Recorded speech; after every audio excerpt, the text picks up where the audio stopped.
आता ही लढाई केवळ देशमुख कुटुंबियांची राहिलेली नाही, तर समस्त महाराष्ट्रातील जनतेची आहे. प्रत्येक आईची आहे, भावाची आहे, पत्नीची आहे आणि या महाराष्ट्रातील हरेक लेकीची आहे. जे लोक अजूनही भिंतीत बसून स्वतःला सुरक्षित समजत असतील तर एक लक्षात ठेवा, दुसऱ्यांचं घर जळताना बघणाऱ्यांनो, उद्या त्या रांगेत तुमचंही घर आहे हे विसरू नका. उद्या त्या रांगेत तुमचंही घर आहे. अरे आम्ही तलवारी सोडल्या, पण हे हात तलवारी चालवायला विसरले नाहीत. आम्ही नांगर सोडले, पण जमीन फडायला विसरलो नाही. रक्तातला लाव्हा आजही उफाळत आहे. डोळ्यातला निखारा लाल बुंद आहे. पोलादी मुठीत हत्तींचे बळ आहे. कारण मनात माझ्या शिवबाचा आजही तळ आहे. कारण मनात माझ्या शिवबाचा आजही तळ आहे.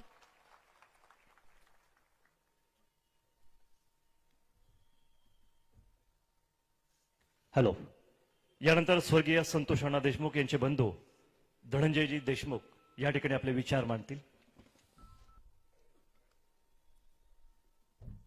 खरं तर या ताईंनी जे मांडलंय त्यापुढे मला काय बोलावं कळना झालंय. जे काही इतिहास भूगोल सगळं सांगितलंय तो असाच आहे. अगदी एका निष्पाप माणसाला कशा पद्धतीनं मारलंय. आपल्याला न्याय घ्यायचा आहे का? तर मी विचारतोय, आपल्याला न्याय घ्यायचा आहे का? आपल्याला न्याय घ्यायचा आहे तर आपण फक्त न्याय मागणारे आहोत. न्याय देणारं कोण आहे? इथलं सरकार आहे. तर आपण सगळ्यांनी विनंती करायची आहे. मी विनंती करतोय मुख्यमंत्री साहेब आणि 2 उपमुख्यमंत्री साहेब.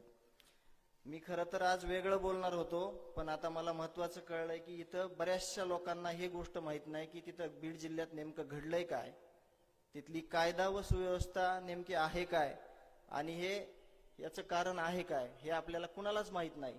म्हणून मी बाकीचं सगळ्यांना सर्वश्रुत आहे, सगळा घटनाक्रम माहित आहे, परंतु तिथली शासन व्यवस्था, तिथं जे काही राजकीय आश्रयापोटी काही कामं केले जातात, राजकीय पाठबळ कोणत्या कामासाठी दिलं जातंय आणि एका गरीब सरपंचाला, एका सर्वसामान्य कुटुंबातल्या माणसाला, एका समाजसेवकाला, एका गरीब कुटुंबातील सगळ्या परिवाराला, एका छोट्याशा गावात एकदम सुखासमाधानानं आणणाऱ्या माणसाला कशा पद्धतीनं संपवलं गेलं, कुणामुळे संपवलं गेलं याविषयी मला बोलणं महत्वाचं वाटतंय. तर माझे हात जोडून विनंती आहे, मी न्यायाची भीक मागतोय. मुख्यमंत्री साहेब, उपमुख्यमंत्री साहेब, तुम्ही आज एकदम गांभीर्याने ही गोष्ट घ्या.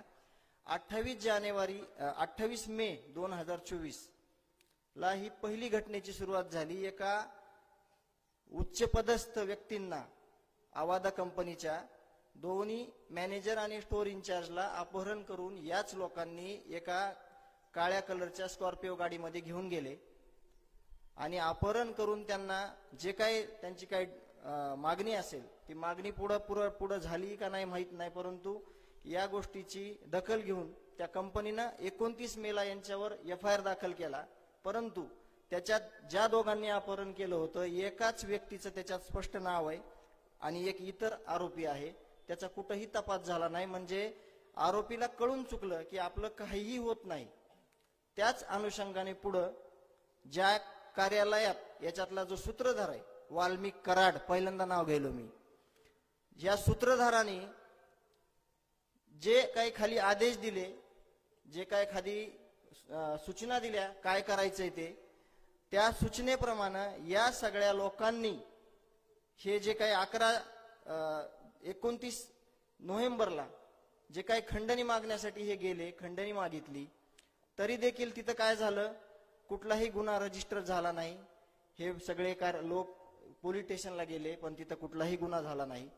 आज मला हे म्हणायचंय की जर जिथल्या तिथं सगळे गुन्हे नोंद केले असते तर पुढच्या घटना झाल्या नसत्या. एवढ्यावर हे लोक थांबले नाहीत. 6 डिसेंबरला महापरिनिर्वाण दिन होता, त्या दिवशी हे परत लोक, या टोळीतले हे 8 जण हे परत आवादा कंपनीवर आले. परत एका दलित बांधवाला अमानुषपणे मारहाण चालू केली. तो किंचाळत होता, तो लाठ्याने मार खात होता. म्हणून गावातल्या एका व्यक्तीने फोन केला संतोष अण्णा देशमुख यांना की अशी इथं घटना घडली आहे, इथं या. तो सोडवायला गेला, भांडण सोडवताना ह्याला मारलं. गावातल्या लोकांनी त्या आरोपींना म्हणजे हातापायी झाली. तो अशोक सोनवणे नावाचा दलित बांधव हा दुपारी 1 वाजेपासून ते 10:30 वाजेपर्यंत पोलीस स्टेशनमध्ये भीक मागत होता की माझा FIR घ्या, माझी म्हणजे माझा जी काय मला शिकायत करायची आहे, जे काय मला FIR द्यायचं आहे ते घ्या. तर घेतली नाही.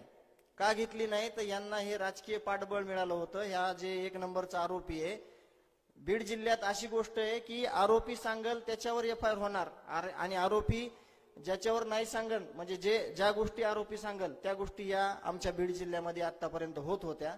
मुख्यमंत्री साहेबांनी जे कर्तव्यदक्ष कावत साहेब आहेत त्यांची नेमणूक केली, परंतु खालची लोक अजून तसेच आहेत. ती अॅट्रॉसिटी घेतली असती तरी देखील हा गुन्हा घडला नसता.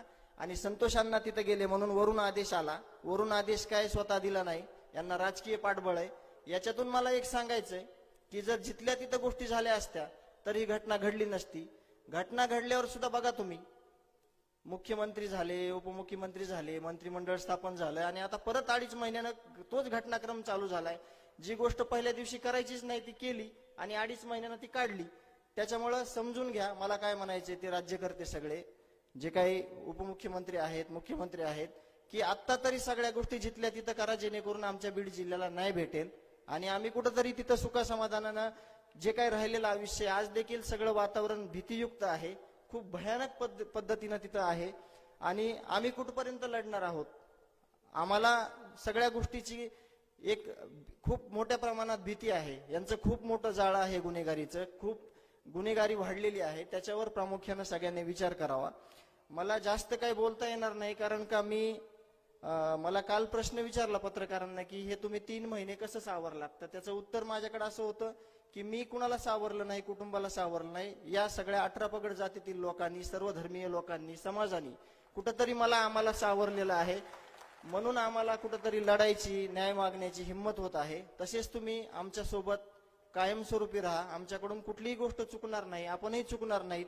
आपल्याला छत्रपती शिवाजी महाराजांचे विचार आहेत, शिव शाहू फुले आंबेडकरांचा विचारांचा वारसा आहे, त्यावर आपण न्यायाच्या भूमिकेत आहोत. आपण न्याय मागून घेऊ आणि न्याय मिळाल्याशिवाय स्वस्थ बसणार नाही. पण अजून ज्या जिल्ह्यामध्ये काही प्रकार आहेत सध्या चालू, जेल प्रशासनानं काय काम केलंय, त्याच्यानंतर ही घटना घडल्यापासून राजकीय पुढाऱ्यांनी कुठं हस्तक्षेप केलाय याचे पुरावे आमच्याकडे आहेत. आम्ही लवकरच मुख्यमंत्री आणि उपमुख्यमंत्री साहेबांकडे देणार आहोत. ज्या गोष्टीचा हस्तक्षेप या प्रकरणात होतोय, उपमुख्यमंत्री साहेब त्या गोष्टी तुम्ही काढून टाका, तुमचं काही नुकसान होणार नाही. ह्याची शाश्वती मी तुमच्या सगळ्यांच्या वतीनं देतो. तुम्ही सगळ्या ज्या घाणेरड्या गोष्टी आहेत त्या काढून टाका, तुमचं काही नुकसान होणार नाही याची मी खात्री तुमच्या सगळ्यांच्या वतीनं देतो आणि थांबतो.